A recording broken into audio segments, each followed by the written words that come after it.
For the Love of Money, The Night Watchman by Lovey Smitham. It was a wintry day, cold with intermittent rain. Precious little sun. The sky was darkened by 5 o'clock in East Texas.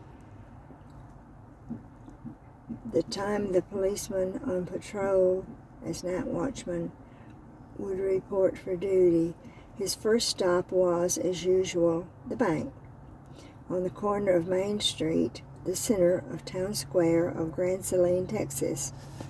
Routinely, the front double door of the bank was locked to customers at 3 o'clock every weekday afternoon. Business continued inside until 5 o'clock. Someone on the inside would unlock the doors to accommodate those stragglers. 2 young men came out of the front door of the bank after 5 o'clock on that January Monday. They met the policeman head-on, standing there outside the front door, looking straight at them. He wore a rain slicker. He was closing his umbrella. He noticed their business suits didn't fit right. Sleeves were too long, not the sort young men wear, even to church. They were dressed exactly like one was young.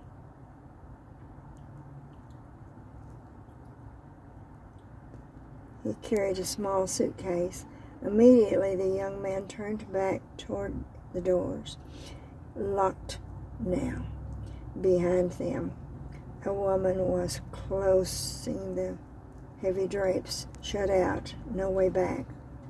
There stood the policeman in the way forward. The younger man dropped the suitcase on the sidewalk, and both threw up their hands in surrender before the thought entered the mind of the policeman to draw his firearm. Patrolman Earl Lee Watson, called by most Early Watson, told them to put their hands up against the wall and not to turn around. The 3 were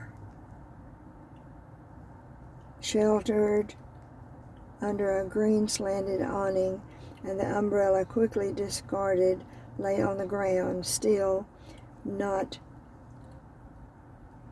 reaching for his handgun, he figured these 2 were amateurs, guilty of bringing something out of the bank stuffed inside that suitcase. They would be detained until backup arrived. A black sedan slid alongside the curb, crossing the street to do so, now facing oncoming traffic. Its headlights were brilliant, and the windshield wipers were working hard back and forth, squeaking as they did so. What a time for his wife to drop by.